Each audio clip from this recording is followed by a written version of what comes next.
چلیے مت کریے اسلام سے خارج، صحابیت سے تو نکال دیجیے. کیوں؟ جس کی رضا اللہ کی رضا ہو، جس کا غضب اللہ کا غضب ہو، اور وہ بیوی 6 مہینے تک غضبناک رہی ہو کسی پر اور جاتے ہوئے بھی معاف نہ کیا ہو، اس کا مطلب وہ غضب جو فدق سے شروع ہوا تھا قیامت تک زہرا کا غضب باقی رہے گا اور یہ مغصوب رہیں گے، اور جو قیامت تک زہرا کا مغصوب ہو وہ رضی اللہ عنہ.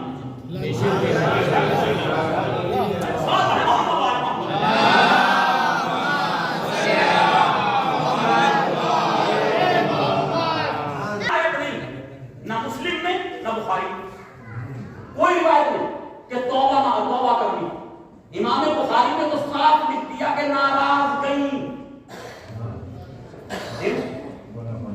پھر اسی کتاب میں مناقب جناب زہرا کے باب میں لکھ رہے ہیں کہ نبی کریم نے فرمایا فاطمہ بضعۃ منی من ابغضها ابغضنی من ابسطها ابسطنی. فاطمہ میرا ٹکڑا ہے، جس نے اسے غضبناک کیا اس نے مجھے غضبناک کیا. تو اس کا مطلب یہ کہ زہرا کا غضب زہرا کا غضب نہیں ہے، نبی کا غضب ہے، اور نبی کا غضب نبی کا نہیں ہے، اللہ کا غضب. اور اللہ کے مغضوب کے لیے قرآن نے پہلی سورہ میں کہہ دیا، سورہ الحمد میں، کہ ان کے راستے کو اختیار نہ کرنا جن میں ہمارا غضب نازل ہو.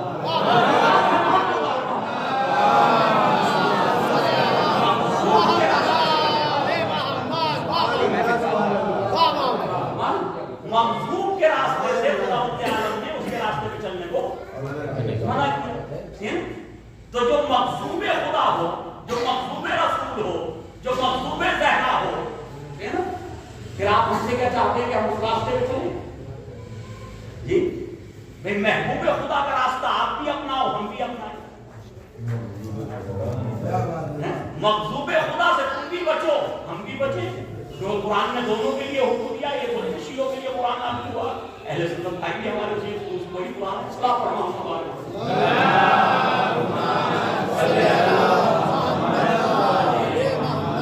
عزیزان گرامی، یاد رکھیے کہ جو سیاستیں یہ لوگ چلتے رہے اہل بیت کے خلاف، آل رسول کے خلاف، اور اگر یہ سیاستیں نہ ہوتی تو آل رسول اتنے مظلوم نہ ہوتے.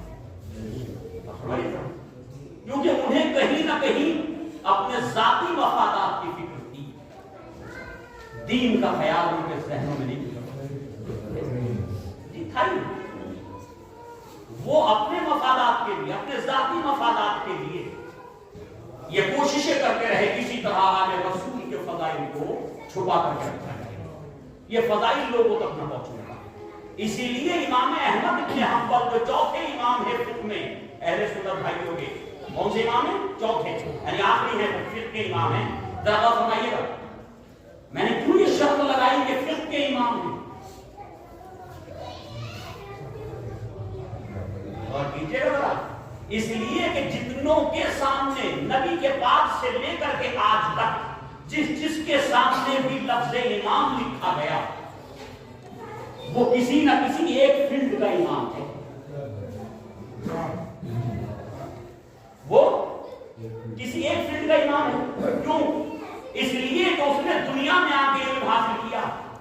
وہ ہر میدان اور ہر فیلڈ میں علم حاصل نہیں کر سکتا تھا، اس کے پاس اتنا ٹائم نہیں تھا، اتنا وقت نہیں تھا. لہذا اس نے کسی ایک فیلڈ میں اپنے آپ کو ماہر بنا دیا تو لوگوں نے اسے امام کا خطاب دے دیا. اب یہ 4 جو امام ہیں یہ فقہ کے امام ہیں. اور کیجیے گا اہل سنت بھائیوں کے یہاں 4 امام فقہی ہیں نا، فقہ کے امام ہیں. اور یہ 6 جو امام ہیں وہ حدیث کے امام ہیں. صحاح ستہ والے میں جلدی سے عرض کر رہا ہوں، وہ حدیث کے امام ہیں. اور یہ 4 جو خلفاء ہیں نا جنہیں راشدین کہا جاتا، خلفاء راشدین، یہ سیاست کے امام ہیں. یہ سیاست اور حکمرانی کے امام ہیں. اس سے زیادہ کے نہیں مانتے وہ. اور کیجیے گا تو عزیزان گرامی اور تھوڑا سا میں آگے پڑھائی دیتا ہوں مسئلے کو. عقیدے کے بھی امام ہیں، وہ 2 ہیں صرف، ابو الحسن اشعری اور عطا ابن واصل. وہ 2 ہیں، ایک معتزلہ کہلائے ایک اشعری کہلائے. دینا ایک پھر 2 فرقے عقیدے میں، تیسرا کوئی نہیں. امام اشعری اور امام معتزلی، بس 2 فرقے. یعنی ان کا عقیدہ تھوڑا ان کے عقیدے سے اختلاف رکھتا ہے تو وہ بھی امام کہلائے. تو اس کا مطلب کہ عقیدے کا امام الگ، عقیدے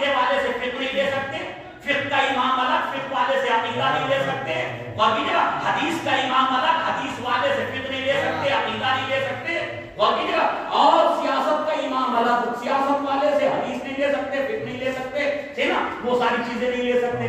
تو اس کا مطلب یہ اس کا مطلب یہ ہے کہ یہ فقہ کے امام، وہ حدیث کے امام، یہ سیاست کے امام، وہ عقیدے کے امام. صحیح نا؟ کیوں سوال ہے کیوں امت نے انہیں محدود کر دیا، مخصوص کر دیا کہ تم عقیدے کے ہو، تم فقہ کے ہو؟ کیونکہ جس میں ماہر تھے اسی کا امام ہے، اس سے زیادہ میں امامت نہیں ہے. لیکن جب دنیا والے کسی کو امام بناتے تو کسی ایک فیلڈ کا امام بناتے، لیکن جب خداوند عالم کسی کو امام بنا کرتا ہے تو کسی ایک فیلڈ کی امام بناتا ہے، کائنات کا امام بناتا ہے.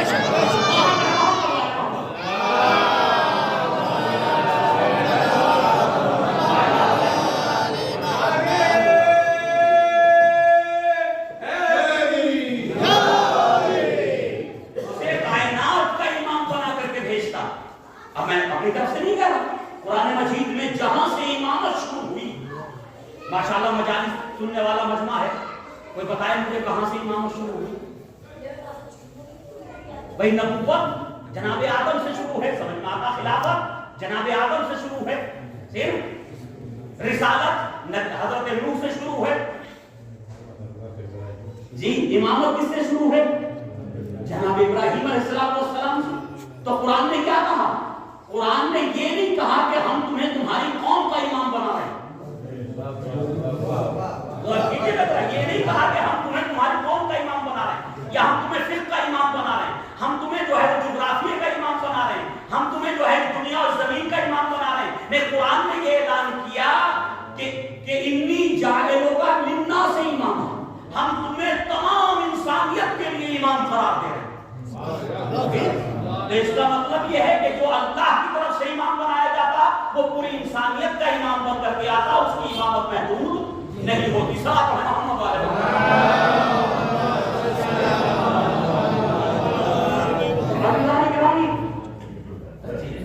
تو یہ تین روایتیں ہو گئی آپ کے سامنے آ گیا اختلاف. تو وہ یہ سمجھ رہے تھے کہ شاید یہ ذکر کرنا چھوڑ دیں گے، یہ مجالس کرنا چھوڑ دیں گے، بھئی ایک روایت ہوتی تو کر لیتے. وہ یہ بھول گئے کہ ایک نہیں 40 روایتوں کا اختلاف کر لو، یہ قوم 40 کی 40 میں ذکر کرے گی. اور ایک اور فائدہ ملے گا کہ جب جب زہرا کا ذکر ہوگا تب تک ظالم کا ذکر ہوگا، تب تک قاتلوں کا تذکرہ بھی ہوگا. کیوں؟ ہو ہی نہیں سکتا کہ مظلوم کا ذکر ہو ظالم کا ذکر نہ ہو. یہ تو ہو نہیں سکتا، کیونکہ مظلوم بغیر ظالم کے پایا نہیں جاتا، مقتول بغیر قاتل کے نہیں پایا جاتا، شہید بغیر کسی اٹیک کرنے والے کے شہادت تک نہیں پہنچتا. تو اس کا مطلب یہ ہے کہ اچھائی ہوا نا کہ اگر ایک روایت ہوتی تو ایک ہی مرتبہ جناب زہرا کا تذکرہ ہوتا اور ایک ہی مرتبہ ظالم کا ذکر ہوتا. اچھا ہوا روایتیں دو ہیں تو پہلی روایت میں بھی ظالم پہ لعنت کریں گے، زہرا کو سلام کریں گے، اور دوسری روایت میں بھی ظالم کو سلام کریں گے. سلام ہے محمد والے محمد.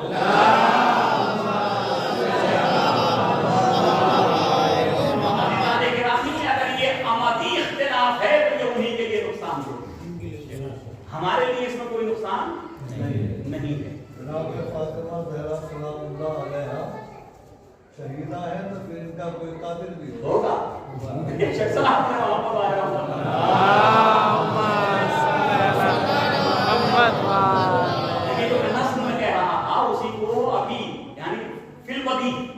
ہمارے آصف بھائی نے اس کو نظم کر دیا. خداوند عالم نے بھی توفیقات میں اضافہ فرمایا، بالکل صحت و سلامتی اور ماشاءاللہ ان کو خداوند عالم اور قوت اور طاقت عطا کرے، اور ان کے جو بھی ان کے جو ہے وہ دینی حاجات ہیں وہ پورا کرے. سب مل کے صلوات پڑھیں محمد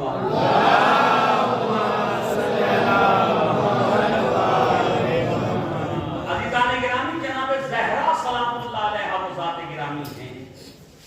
کیا آپ یقین جانیے ایک کتاب لکھی گئی اور وہ میں ایک چیز دیکھیے گا آپ اس میں حدیث قصہ کے ساتھ میں پڑھتے ہیں. وَسِرٌّ مُسْتَوْضَعٌ فِيهَا، کیا ہے؟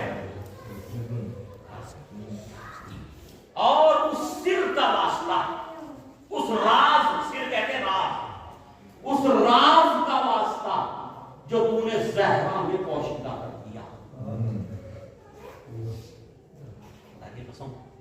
یہ جملے ہیں معصوم کے، یہ ہمیں سکھایا گیا کہ کیسے دعا مانگو. دعا کیسے مانگو کہ یعنی نبی کریم کا واسطہ ہو، ان کے بیٹوں کا واسطہ ہو، جناب زہرا کا واسطہ ہو، اور ساتھ میں جملہ وَسِرٌّ مُسْتَوْدَعٌ فِيهَا، اور وہ راز کے جو جناب زہرا سلام اللہ علیہ کی ذات میں پوشیدہ کر دیا گیا، اس راز کا واسطہ، یعنی اس راز کو ہمیں بھی نہیں بتایا گیا، تعلیمی طور پہ نہیں بتایا گیا دعا کے اندر کہ وہ راز ہے کیا، کون سا راز ہے جو ذات گرامی جناب زہرا سلام اللہ علیہ میں خداوند عالم نے پوشیدہ کر دیا، وہ راز ہے کیا؟ ایک سوال ہے یا نہیں ہے؟ یعنی کسی معصوم میں وہ راز پوشیدہ نہیں جو ذات گرامی جناب زہرا سلام اللہ علیہ میں راز خداوندی پوشیدہ ہے. فرمائیں اب میں جلدی سے اس راز کو بس 2 حدیثوں کے ذریعے جہاں تک میری جو ہے وہ نام سامنے پہنچی وہاں تک میں بات کر رہا ہوں. ضروری نہیں کہ بالکل صحیح ہو لیکن ایک کوشش کی. تو عزیزان گرامی اب علماء یہ کہتے ہیں کہ حضرت اقدس اہدیت نے یہ فرمایا، اللہ نے یہ فرمایا حدیث قدسی میں کہ اے محمد میرے حبیب لولا کا لما خلقت الافلاک، میرے حبیب اگر آپ کو خلق کرنا مقصد نہ ہوتا، اگر آپ کی خلقت میرا ہدف نہ ہوتی تو میں اس کائنات کو پیدا نہیں کرتا. یعنی اس کا مطلب کائنات پیدا کی جا رہی ہے کس کے لیے؟ سرکار دو عالم کے لیے، حضور پاک کے لیے، کہ آپ کو پیدا کرنا مقصد ہے، اس لیے کائنات کو پیدا کر رہا ہوں. اگر آپ کو نہ بھیجتا تو یہ زمین کا فرش نہ بچھاتا یا آسمان کے شامیانے نہ لگاتا، لیکن آپ کو بھیجنا ہے اس لیے یہ سب ہو رہا ہے. تو خلقت کا ہدف کون ہے؟ اس کائنات کی خلقت کی وجہ کون ہے؟ حضور پاک. اب آئیے حدیث اور آگے بڑھی، حدیث قدسی اور ارشاد ہوا لولا وما خلقت علیا لما خلقتک ولولا علیا لما خلقتک. اے محمد میرے حبیب اگر علی کو خلق کرنا مقصد نہ ہوتا تو میں تمہیں بھی خلق نہ کرتا.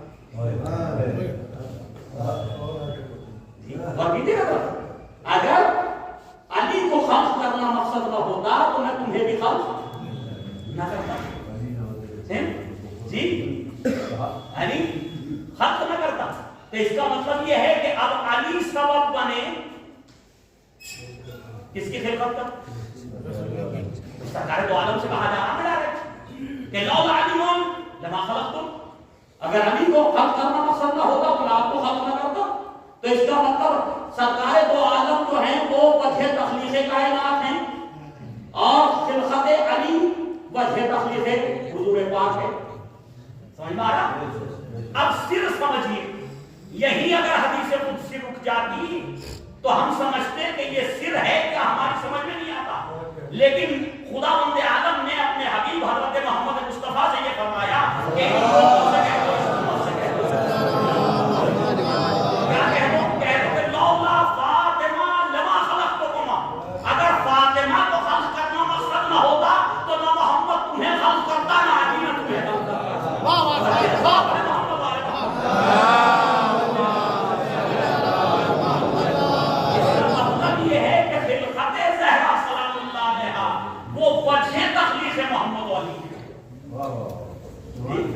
وہ وجہ تخلیق محمد علی ہیں، یعنی نبی کریم کی وجہ تخلیق ہیں اور حضرت علی علیہ السلام کی وجہ تخلیق ہیں. تو یہ ہے وہ سر الوجود. ایک ہمارے عالم نبی نے کتاب لکھی سر الوجود. کیا کہا کہ جو بھی اس دنیا میں جس کو وجود ملا اس وجود کے اندر راز ہے زہرا.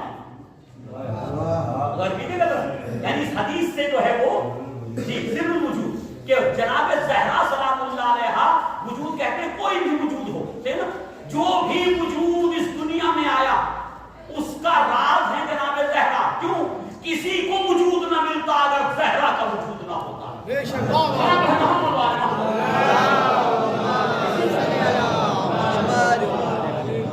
اگر جناب زہرا سلام اللہ علیہ کا وجود نہ ہوتا. اب ذرا اس لقب پہ آ جائیے. 2 لقب ہیں،